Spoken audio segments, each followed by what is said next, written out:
मंच पे बैठे हुए किसी भी नेता की, हम में से किसी भी नेता की कोई हैसियत नहीं।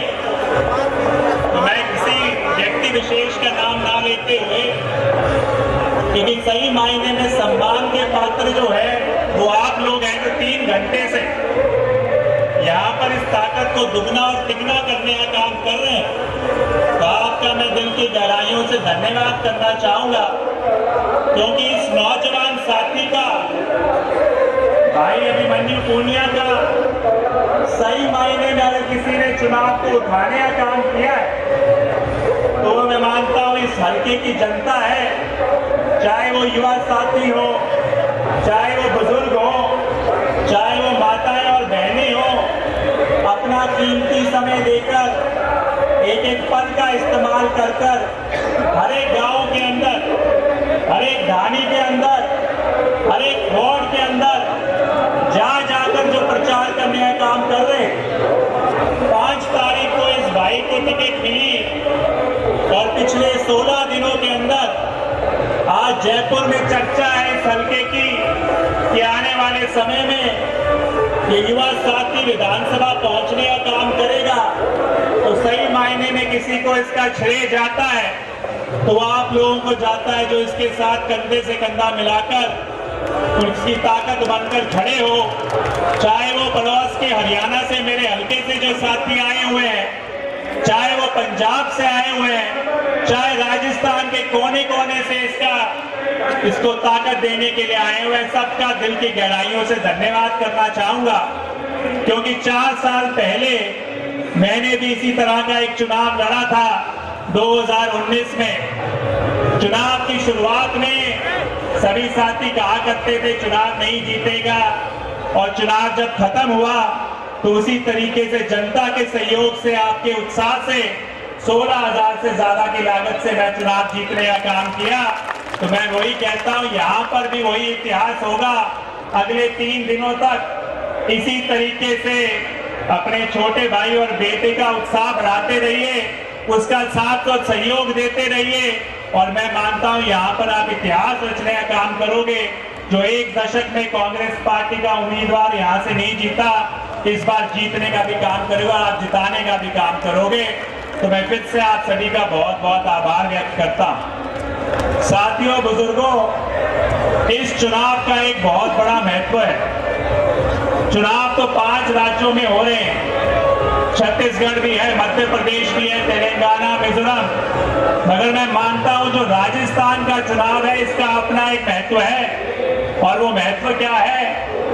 पहली बार मैंने तो कम से कम अपने राजनीतिक जीवन के जो कार्यकाल रहा है उसमें पहली बार ऐसा देखा है कि किसी सरकार ने इस तरह के जनहितैषी फैसले लेने का काम किया।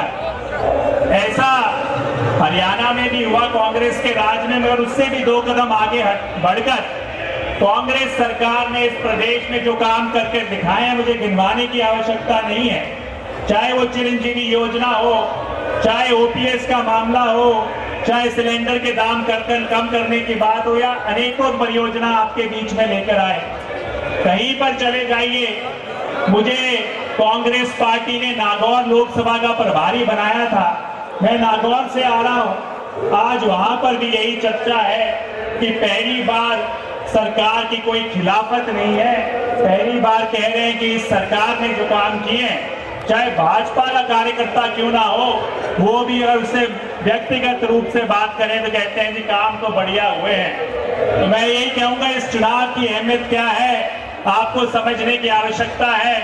अगर इस चुनाव में दोबारा से कांग्रेस पार्टी रिपीट होती है तो इसका फर्क क्या पड़ेगा कि आने वाले समय में कोई भी सरकार बने, आने वाले समय में कोई भी मुख्यमंत्री बने, उसको आपके हित में फैसले लेने के लिए विवश होना पड़ेगा।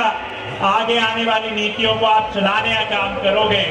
ये बहुत बड़ा फर्क चुनाव में दोबारा से कांग्रेस पार्टी को जिताकर होगा। और वहीं पर अगर कहीं भूल चूक रह जाती है तो जिस तरीके से पहले राजनीति में कहा करते थे काम कितना कर लो, मगर चुनाव के दौरान राजनीति हावी हो जाती है, काम को वोट नहीं मिला करते, तो लोग इसी बात को मानने का फिर से उनके दिल में यही बात रहेगी और आने वाली सरकार आपके लिए काम करने के बजाय केवल 5 साल राजनीतिक रोटियां सेकने का काम करेगी। तो मैं यही कहूँगा साथियों, ये चुनाव बहुत बड़ा चुनाव है। अगर आपको अपने हितों की संरक्षण करना है तो सही मायने में कांग्रेस पार्टी को लेकर आना होगा। अगर आप चाहते हैं कि किसानों को सही मायने में एमएसपी की कानूनी गारंटी जो कांग्रेस पार्टी ने गारंटी के रूप में लेकर आए हैं, किसानों को एमएसपी की कानूनी गारंटी मिले तो आपको कांग्रेस पार्टी के नुमाइंदों को जिताना पड़ेगा, कांग्रेस पार्टी को बहुमत देना पड़ेगा। अगर आप चाहते हैं, खास करके जो महिलाएं यहाँ पर बैठी हैं, वह चाहती है कि हर परिवार की महिला मुखिया को हर महीने 10,000 रुपए की आर्थिक सहायता मिले तो आपको कांग्रेस पार्टी को जिताना पड़ेगा। अगर आप चाहते हैं हर एक युवा साथी को, हर एक बच्चे को अंग्रेजी में शिक्षा मिले ताकि वो पढ़ लिख कर आगे बढ़ सके, तो आपको कांग्रेस पार्टी को जिताना पड़ेगा। अगर आप चाहते हैं कि जो युवा साथी कॉलेज में जाए उसको कॉलेज में दाखिला लेते हुए लैपटॉप की सुविधा मिले तो आपको कांग्रेस पार्टी को जिताना पड़ेगा। अगर आप चाहते हैं खास करके जो माताएं और बहनें हैं कि 1 करोड़ माताओं और बहनों को 400 रुपए में सिलेंडर की सुविधा मिले तो आपको कांग्रेस पार्टी को जिताना पड़ेगा। आप चाहते हैं कि ओपीएस की जितने भी हमारे सरकारी कर्मचारी हैं कि ओपीएस की कानूनी गारंटी मिले, आपको कांग्रेस पार्टी को जिताना पड़ेगा। तो मैं मानता हूं आप चाहते हैं चिरंजीवी योजना बढ़कर 25 लाख से 50 लाख हो जाए तो आपको कांग्रेस पार्टी को जिताना पड़ेगा। तो मैं यही कहूंगा, जब स्कीमें इतनी बेहतरीन हो, अगर उसके बाद भूल चूक रह जाए तो ये आप बाद में कहिएगा कि कोई नुमाइंदा आपके लिए काम क्यों नहीं करता, क्योंकि जब काम करने वाली सरकार है आपके बीच में और उसको दोबारा मौका ना मिले तो सही मायने में आपको भुगतना पड़ेगा अगले आने वाले समय में। तो मैं यही उम्मीद करता हूं कि ये चुनाव केवल एक साथी का चुनाव ना बनाकर ये आप अपने हितों को सुरक्षित करने का भी चुनाव बनाने का काम करेंगे। उसके साथ साथ आखिर में व्यक्तिगत रूप से बात करूंगा साथियों, आपके पड़ोस के हल्के से हूं, दवाली से हूं। जब मैं विधानसभा पहुंचा और हमारे क्षेत्र में बड़ी बड़ी ताकतें रही हैं, जिस परिवार से भी आता हूं, जिस गांव से भी आता हूं, बड़ी बड़ी ताकतें रही हैं। दुर्भाग्यपूर्ण वर्ष केवल बड़े नाम से काम नहीं हुआ करता, जज्बा जब हो काम करने की जिद हो तब काम होता है।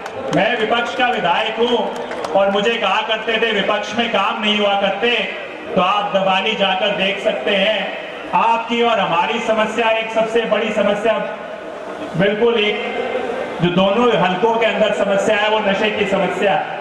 और आपके भाई और बेटे ने एक जिद ले ली कि मैं इस समस्या से पार पाने के लिए दवाली को पुलिस जिला बनवाने का काम करूंगा।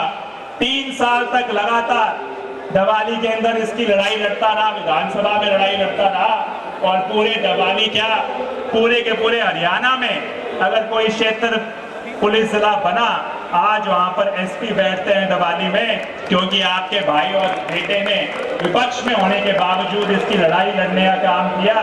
तो मैं मानता हूं अगर युवा साथी में जिद हो, चाहे सरकार कोई हो, तो बहुत कुछ करके दिखा सकता है। अभी बड़े भाई राजा बने आएंगे। जब कोरोना काल था उस समय लोग कहा करते थे ऑक्सीजन की किल्लत है, सरकार कांग्रेस की थी और उस समय उनके क्षेत्र में, हालांकि उनकी सरकार थी, वहां पे 250 लीटर प्रति मिनट का ऑक्सीजन प्लांट लगाया गया। आपके भाई और बेटे ने सबसे पहला ऑक्सीजन प्लांट दवाली क्षेत्र में लगवाने का काम किया पूरे हरियाणा के अंदर, और वो भी प्राइवेट कंपनी के सौजन्य से। बात वही थी, अगर अपने लोगों के लिए जिद हो तो बहुत कुछ हासिल हो सकता है। हमारे यहाँ पे बहुत सारे साथी बिश्नोई समाज से यहाँ पर उपस्थित है। आपके साथियों ने मुझे एक आह्वान किया कि जो टोपीदार बंदूक है इसके लाइसेंस को हरियाणा में रद्द करवाया जाए। बहुत सारे साथियों के पास गए, आपके भाई और बेटे ने उस आवाज को बुलंद करके उस टोपीदार बंदूक के लाइसेंस को रद्द करवाने का काम हरियाणा प्रदेश में करवाया। तो मैं यही कहूंगा आपको साथियों, जो 25 तारीख को वोट डालेंगे उससे केवल एक विधायक नहीं मिलेगा, एक के साथ एक फ्री विधायक मिलेगा, क्योंकि जब आपके काम हरियाणा के होंगे तो आपका भाई और आपका बेटा आपकी लड़ाई लड़ने को तैयार है। और उसी तरीके से उदाहरण लूंगा, जब मैंने चुनाव लड़ा था तो मैंने एक नारा दिया था कि 1 वोट से 3 सरकारों में हिस्सेदारी मिलेगी, क्योंकि उस समय पंजाब में भी हमारी सरकार थी, राजस्थान में भी हमारी सरकार है। और उसका सबसे बड़ा उदाहरण था कि जब कोरोना का समय था, हमारे यहाँ पर राज कैनाल पे 3 जर्जर पुल थे, 10-15 सालों से बुरे हालात में थे। और मैंने राजस्थान सरकार से गुहार लगाकर कोरोना काल में जब कोई प्रदेश दूसरे प्रदेश पे पैसा खर्च करने को भी तैयार नहीं था, अपनी ताकत का इस्तेमाल करके इस सरकार से पैसा लगवाकर अपने यहाँ पर काम करवाने का काम किया। तो मैं वही कहता हूँ, अगर दोनों पड़ोसी साथ मिलकर चलेंगे तो आपकी हित की संरक्षण कर सकते हैं। तो 1 वोट से जहां आपको 2 विधायक मिलेंगे, वही साथियों कहना चाहूंगा 1 वोट से 2 सरकारों में भी हिस्सेदारी मिलेगी, क्योंकि आने वाला समय हरियाणा में भी कांग्रेस पार्टी का है, हरियाणा में भी कांग्रेस की सरकार बनेगी। और मैं मानता हूं तो संग्रिया का जो क्षेत्र है, दोनों भाई मिलकर आपके हितों का संरक्षण करने का काम करेंगे। तो मैं यही आह्वान करने आया हूं साथियों, आपका एक युवा साथी को वहां पर मौका दिया।